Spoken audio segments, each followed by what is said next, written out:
Hey there, welcome to Bandit's Keep. I'm Daniel, and in this video I'm going to talk a little bit about Thieves' Skills. So, the Thief is my favorite class in BX. It always has been. It's the one I played at the beginning, the one I really like. I've somewhat defended Thieves here with a video called In Defense of Thieves, but I've been playing a lot of original Dungeons & Dragons, and in that system there is no Thief in the first books, right? In the first supplement, which is Greyhawk, they added the Thief and the Paladin and variable weapon damage and a bunch of other things, but I'm not using that stuff. I'm using effectively chainmail and the little brown books. And I've seen a lot of people make like homebrew thieves or whatever. Delving Deeper has a really cool one. But I decided that instead of making a thief class, why can't everybody do these things, right? That's always the question. And I started thinking to myself, well, that seems fair enough. How can we make this work? And I thought maybe the gear is what lets you do it, right? Daniel, can't pick a lock with just my hands, right? But if I had a lockpick set, maybe I could, right? That's kind of what we're getting at here. So I've created this little module, I'm calling it, and I'm basing it on a concept called Mosaic Strict, which is effectively, let me show you the thing here. Over at Trelema, blog.tremolo.com, which, by the way, Trelema Adventures is awesome. I backed it on the Kickstarter, and I've run a lot of these. There's actually a bunch of actual plays of it on this channel. I've run a lot of it in BX, actually. They created this idea of this like modular game tool, if you will. So the idea being is that these are things you can insert into any game. They're basically, for the most part, agnostic and work within themselves. They're not an entire RPG to themselves, but they're something that pretty much you could put into any RPG. And that's what I'm kind of trying to do here. This is made more or less for my OD&D campaign, but at the same time, you could use it in other things. So let's take a look. Okay, so real simple here. OD&D Thief Adventurer skills. This rule module is inspired by Mosaic Strict, which I just told you about. It can be used in OD&D like I am, or to replace Thief skills in other systems. How this works. Each of the following tasks, which are your Thief skills, right, can be accomplished by rolling 12 plus on 2d6. The gear listed after the skill will add bonuses to this roll. In addition, an additional bonus of +1 is given for all skills to characters level 4 to 7 and +2 for characters level 8 beyond. That's because in Chainmail and in OD&D, there's like this hero level and this superhero level, and that's kind of what I'm doing there. I'm giving an advantage there. And you might be thinking, well, 12 is really, really hard to roll on 2d6. Really, really hard to roll. But yeah, that's like if you have nothing, right? So if I was just showing up at a lock and I try to figure out how to do it with, a stick that's on the ground or, a piece of bubble gum or whatever, MacGyvering it, right? I'd have some chance, but a very small one. That's really what that comes down to. The referee may apply any bonuses or penalties based on the situation. Example, moving silently across a soft carpeted floor might give a PC +2. Attempting the same on a gravel path might be penalized by 2. Some skills require no tools, right? And rely more on the character's skill and luck, such as searching for traps or picking pockets, sleight of hand. These can be adjudicated as a referee see fit. So I feel like because there's lots of different systems this could work with, I didn't want to put things in like dexterity check or something because not all systems have that. Okay, so here are the Thieves' skills as I see them. Hide in shadows. Completely unnoticed, automatic surprise. I'll put some notes next to these just to kind of say effectively what it will do. Again, I'm trying to get the mechanics to a minimum because this could work in other systems. So effectively, when you hide in shadows, you move completely unnoticed and you automatically gain surprise, whatever that means in the system that you're working in. Move silently, completely unnoticed, automatic surprised. Now, obviously, if you are, if a bunch of guards are standing there and it's a big open path in the middle of the day, you can't move silently up to them and then have automatic surprise so they can see you, right? This means assuming the moving silently will allow you to get past somebody. Common sense is needed here, right? Open locks quietly, meaning that anybody can kick a door down, right, or smash open a lock of a chest with a hammer. But if you can open the locks, you can do that quietly, making no sound, oftentimes not leaving any sign that you did it. Disable and remove traps, making them safe to pass. Climbing sheer surfaces. Obviously, anybody can climb regular stuff, a rough side of a hill or something. You can climb that. It might take you more time if you're in heavy armor. Depends on the system you're using, but climb sheer surfaces is like, okay, we're in a flat area, that this average person cannot just climb this. And I added tightrope walk here, which I didn't put anything down because I think that's pretty obvious. But also, I added it because there is the Thief Acrobat that appears later in D&D, and also for some reason characters often want to just try to walk across really narrow paths and stuff. So I thought, that's cool. All right, gear modifiers. Here's where it comes in, right? For hide and shadows, a black hooded cloak, black gloves and mask, or charcoal to like dull the skin, right? So you kill the reflections and stuff.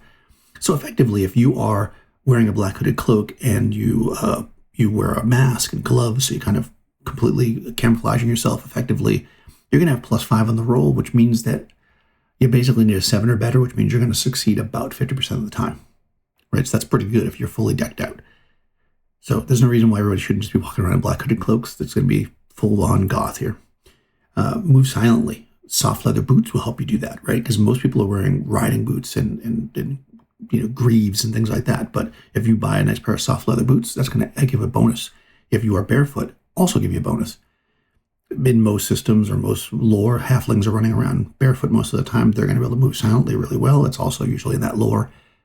You could, of course, take your shoes off if you are not such a creature, and that will effectively make you quieter. But of course, if you've ever seen Die Hard, taking your shoes off can be a problem. So, open locks. Okay, this is one that I did kind of want to put a mechanic on some level, and we'll talk about it a couple different ways. I have it set up here as open locks. Skeleton keys give you +2 per set. And a small vial of sulfuric acid gives you a +5, but it damages the lock. So I say per set because you can buy a bunch of sets of keys. They're going to cost money. So if you were to buy 5, 6, 7 sets of skeleton keys, then you'll be more likely to open a lock.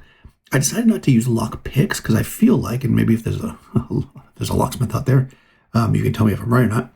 I feel like these olden locks, they were people that were able to open them with like various keys that just kind of worked, right? That's how I imagine these things. It's not like these little skinny lock picks and people, using bobby pins. I picture more like, let me try a different key. That's how I picture thieves opening locks in my D&D, so that's what I did here. Below, I'll talk a little bit about it for mechanic, though. Removing traps, there's some tools you can buy, a metal file, wood chisel, small saw, small ball beam hammer. All these will add a bonus to your chance to remove the trap and make it safe to pass. Climb sheer surfaces, just not wearing armor at all is going to give you a bonus. No backpacks, sacks, large gear or weapons on your body, also a bonus. Barefoot, also a bonus. There's also a small black collapsible grappling hook attached to a 25-foot of black spider silk rope. I think that's kind of a reference to the Conan Tower of the Elephant.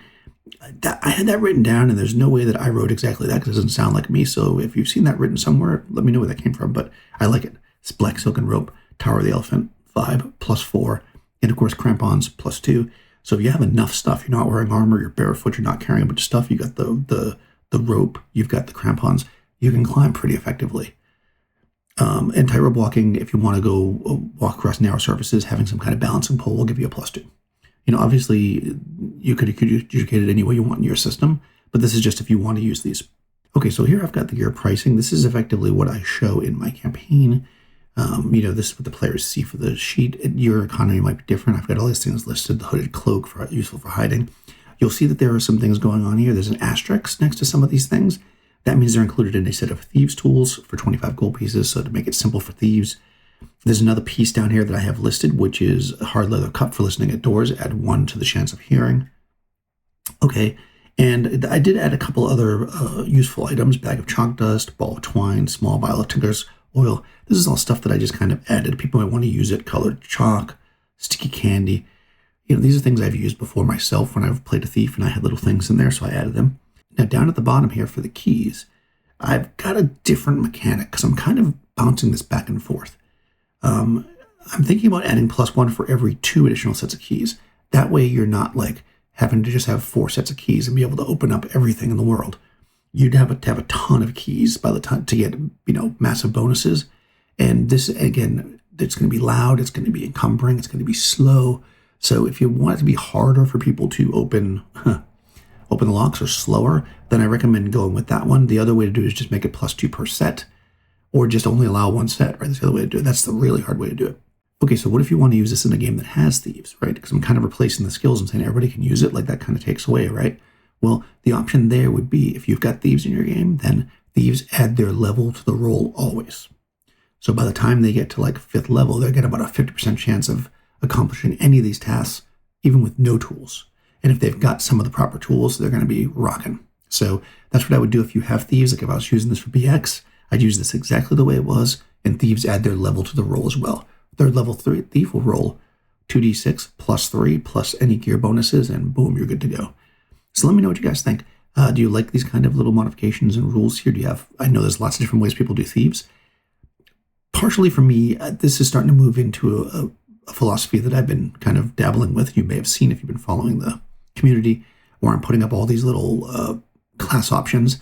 And that is actually meant, maybe I'll make a whole video about this if people are interested. But my basic concept here is that I'm thinking you can do a lot more with less. In one of my earlier videos on the channel, I talk about this, and I see people just adding more and more classes. Is there a class for this? Is there a class for that?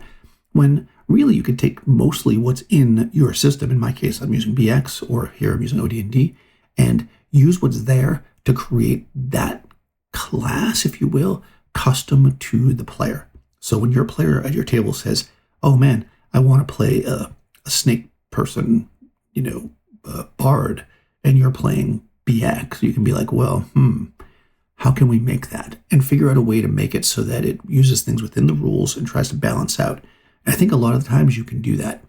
When you start pulling things from outside, that often throws off the balance. That's been my experience, but what do you guys think? Let me know. Also, subscribe to the channel, ring the bell to get notifications, and I'll see you next time.